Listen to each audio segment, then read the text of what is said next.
हो गई।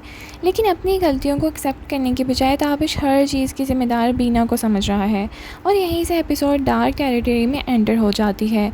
जब एक इंसान अपनी ईगो और रेपुटेशन को इंसानी ज़िंदगी से ज़्यादा इम्पॉर्टेंट समझने लगे तो उसका डाउनफॉल शुरू। एपिसोड इस साइकोलॉजिकल ट्रांसफॉर्मेशन को हाईलाइट कर रहा था। सबसे शॉकिंग डेवलपमेंट वो था जब ताबिश का बिहेवियर सिर्फ एंगर से निकलकर रिवेंज और डिस्ट्रक्शन की तरफ मूव करता रहा। उसकी फ्रस्ट्रेशन सिर्फ बीना का जानने पर नहीं थी बल्कि उसका ज़्यादा फ़िक्र अपनी पॉलिटिकल इमेज और लोगों के ओपिनियन पर थी। और ऑनेस्टली यही चीज़ ताबिश को ड्रामे का सबसे कॉम्प्लेक्स करैक्टर में से एक बनाती है। एहसन खान का करैक्टर अब ग्रे जोन से निकलकर ऑलमोस्ट विलन टेरिटरी में एंटर हो चुका है। इन्वेस्टिंग बात यह है कि बीना एपिसोड में फ़िज़िकली कम नज़र आ रही थी लेकिन उसकी प्रेजेंस हर सीन में महसूस हो रही थी। उसका और अपनी सेल्फ रिस्पेक्ट के लिए स्टैंड लेना अब पूरे फैमिली स्ट्रक्चर को चैलेंज कर रहा है। बीना के बिना ही सब कैरेक्टर्स की रियलिटी एक्सपोज हो रही है और यही राइटिंग की बहुत स्ट्रॉन्ग क्वालिटी है। एपिसोड की इमोशनल और ड्रामेटिक हाईलाइट अनडाउटेबली ताबिश और उसकी माँ का कन्फ्रंटेशन था।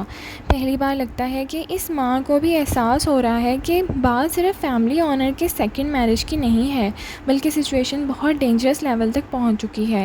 ये सीन पावरफुल इसलिए था क्योंकि दोनों कैरेक्टर अपनी अपनी इमोशनल लिमिट पर नज़र आ रहे थे। एपिसोड में फ्लैशबैक का इस्तेमाल भी काफ़ी इफेक्टिवली किया गया। पास के मोमेंट्स ने ऑडियंस को याद दिलाया कि बीना ने कितना साल कॉम्प्रोमाइज़ और सेक्रीफाइस में गुजार दिए और इसी वजह से ताबिश का करंट बिहेवियर और भी डिस्टर्बिंग लगता है।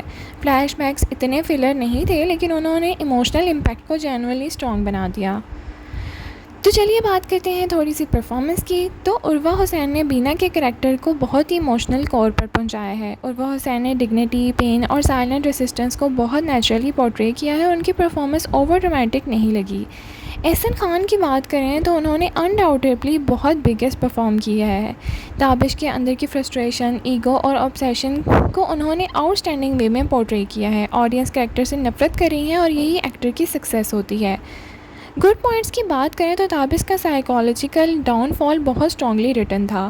फ्लैशबैक्स और बीना के सेक्रीफाइसेस को इफेक्टिवली यूज़ किया गया था। मदर सन कॉन्फ्रंटेशन एपिसोड का मेजर हाईलाइट था और पैट्रियार्की, ईगो और इमोशनल नेग्लेक्ट को रियलिस्टिकली शो किया गया था।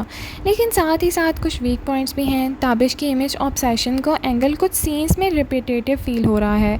ऑडियंस बीना को पर्सपेक्टिव और ज़्यादा देखना चाहती है और कुछ सीन्स को स्लाइटली शॉर्टर देखा जा सकता था। डायरेक्टर सैफ़ी हसन ने फिर से इमोशनल इंटेंसिटी को ब्रिलियंटली हैंडल किया है और एपिसोड में अननेसेसरी लाउड ड्रामा या फोर्स ट्विस्ट नहीं थे। हर सीन के इमोशनल पर्पस क्लियर था और कन्फ्रंटेशन सीन्स और भी ज़्यादा बिल्डअप थे। आप बताएं आपको ये ड्रामा कैसा लगा?